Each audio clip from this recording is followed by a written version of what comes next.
मन में गलत विचार आए तो मन को शांत कैसे करें। एक गहरी कहानी। बहुत समय पहले की बात है।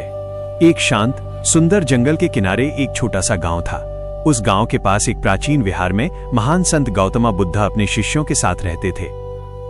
सुबह का समय था। सूरज की हल्की सुनहरी किरणें पेड़ों की पत्तियों से छनकर धरती पर गिर रही थीं। पक्षियों की मधुर आवाज वातावरण को पवित्र बना रही थी।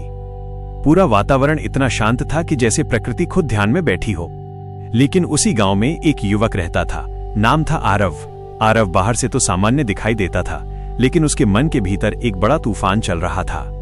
उसके मन में बार बार गलत विचार आते थे। क्रोध, ईर्ष्या, भय और नकारात्मक सोच। वो जितना इन विचारों को रोकने की कोशिश करता, उतना ही वे विचार और तेजी से उसके मन में आने लगते। एक रात वो बहुत परेशान हो गया। उसे लगा कि उसका मन अब कभी शांत नहीं होगा। अगली सुबह उसने तय किया कि वो महान संत गौतम बुद्ध के पास जाएगा और उनसे अपने मन की समस्या बताएगा। बुद्ध के पास पहुंचा युवक। आरव जंगल के रास्ते चलते चलते बुद्ध के विहार तक पहुंचा। वहां उसने देखा, पेड़ के नीचे शांत मुद्रा में बैठे हुए थे गौतम बुद्धा। उनका चेहरा इतना शांत था कि जैसे किसी शांत झील का पानी हो जिसमें कोई लहर नहीं। आरव उनके पास गया और उनके चरणों में झुक गया।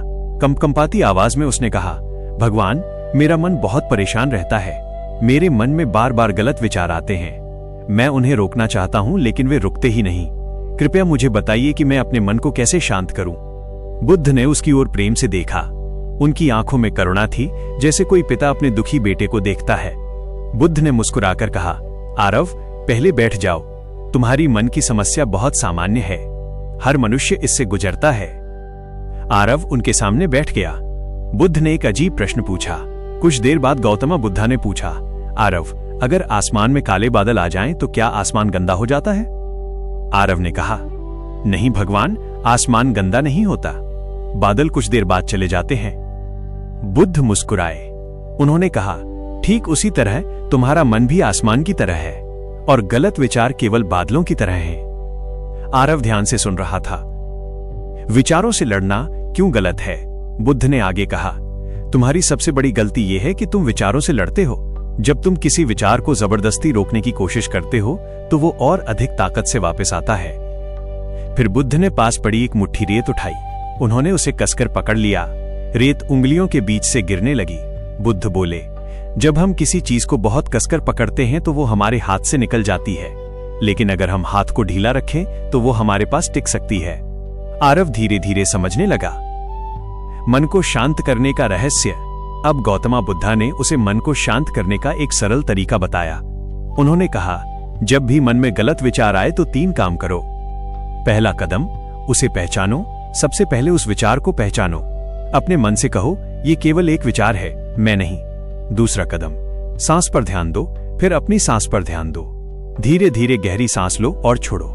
तीसरा कदम, उसे जाने दो। उस विचार को जाने दो, जैसे आसमान से बादल गुजर जाते हैं। नदी का उदाहरण। बुद्ध ने पास बह रही नदी की ओर इशारा किया। उन्होंने कहा, आरव, उस नदी को देखो। क्या नदी हर पत्ते को पकड़कर रखती है? आरव ने कहा, नहीं भगवान, नदी हर पत्ते को बहने देती है। बुद्ध बोले, तुम्हें भी अपने विचारों को नदी की तरह बहने देना है। जो विचार आए उसे जाने दो। आरव का पहला अनुभव।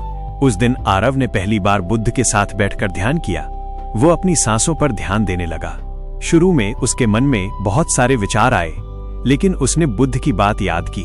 उसने उन विचारों से लड़ना बंद कर दिया। कुछ देर बाद उसे लगा कि उसके मन का तूफान धीरे धीरे शांत हो रहा है। जैसे तेज हवा के बाद झील का पानी फिर से शांत हो जाता है। बुद्ध की अंतिम सीख। ध्यान खत्म होने के बाद गौतम बुद्धा ने कहा, आरव, याद रखो, मन को शांत करने के लिए विचारों को रोकना नहीं, उन्हें समझना जरूरी है। जो मन को देखना सीख जाता है वो मन से मुक्त हो जाता है। आरव की आंखों में आंसू आ गए, लेकिन ये दुख के आंसू नहीं थे, ये शांति के आंसू थे। कहानी की सीख। उस दिन के बाद आरव ने रोज ध्यान करना शुरू कर दिया। धीरे धीरे उसका मन शांत होने लगा। उसे समझ आ गया कि गलत विचार दुश्मन नहीं होते, वे केवल गुजरते हुए बादल होते हैं, और मन हमेशा से शांत आकाश की तरह पवित्र है। सबसे बड़ी सीख, जब मन में गलत विचार आए तो 1. उसे पहचानो। 2.